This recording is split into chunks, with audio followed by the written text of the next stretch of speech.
ব্যাংকে টাকা নিয়ে যাওয়া, দুর্নীতি, জবাবদিহিতার অভাব, এগুলো কিন্তু বাংলাদেশকে মানে দ্রুত সামনে এগিয়ে নেওয়ার জন্য বাধা সৃষ্টি করে।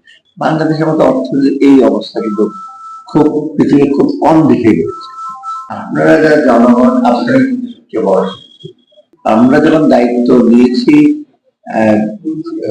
তখন অনেক বিভিন্ন সমস্যা ছিল, এখনো আছে। আমাদের যখন আসি বিশেষ অর্থনৈতিক দিকটা, আমি অর্থনীতি মোটামুটি নাড়াচাড়া করেছি বহুদিনই, গভর্নরের সাথে খবর কিছু দায়িত্ব পালন করছি। বাংলাদেশের মতো অর্থনীতির এই অবস্থা কিন্তু খুব পৃথিবীর খুব কম দিকে রয়েছে। এত সম্পদ, এত সম্ভাবনা থাকতো, ব্যাংকে টাকা নিয়ে যাওয়া, দুর্নীতি, জবাবদিহিতার অভাব, এগুলো কিন্তু বাংলাদেশকে মানে দ্রুত সামনে এগিয়ে নেওয়ার জন্য বাধা সৃষ্টি করে। যদি একটা ন্যারেটিভ ছিল, বয়ান ছিল, যেটা আমরা বলি যে বাংলাদেশ অনেক ভালো করছে, অনেক দূরছে, কিন্তু আমরা এটা টের পেলাম ফরেন রিজার্ভ নেই, এক্সচেঞ্জ রেট খারাপ, দেশের অবস্থা অন্যদিকে, খাদ্য মজুত সব নিয়ে আর তার পড়াশোনা আছে। এখন আমরা কিছুদিন কতগুলো সংস্কার করেছি, কিছুদিন চেষ্টা করেছি দেশে নিয়ে যে চ্যালেঞ্জগুলো ছিল অর্থনৈতিক, আমাদের খুবই কনস্ট্রাকশন করা, দ্বিতীয় ছিল ল অ্যান্ড অর্ডার, আর তৃতীয় সবচেয়ে বড় চ্যালেঞ্জ ছিল দেশে গণতন্ত্র সুশাসন।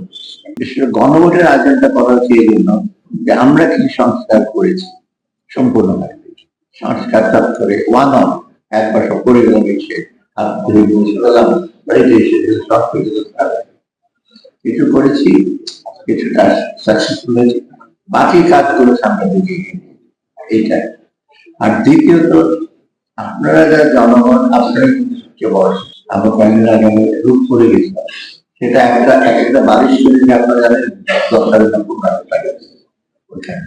বালিশের দাম 15,000 টাকা, যায় না বালিশের ভিতরে সোনা দানা ছিল কিনা, সেটা সব সাপ্লাই দিয়ে কিনা, এরকম খরচটা আমরা পৃথিবীর মধ্যে খুব কম, তাই না? যার স্বাস্থ্যটা হয়েছে, কেবল ছাড়া পেয়েছে, এইরকম ভাবে অরাজকতা চলতেছিল। এইরকম কি আপনার চান? না হয়তো আমি গণভোটার জিয়া রহমান সাহেব যখন গণভোটার আপনারা জানেন কি না, অনেকে আছেন তো, তাই না? আমি যখন ঢাকা রেসিডেন্ট কমিশনে আমি নাম ডিস্ট্রিক্টে চাকরি ছিলাম,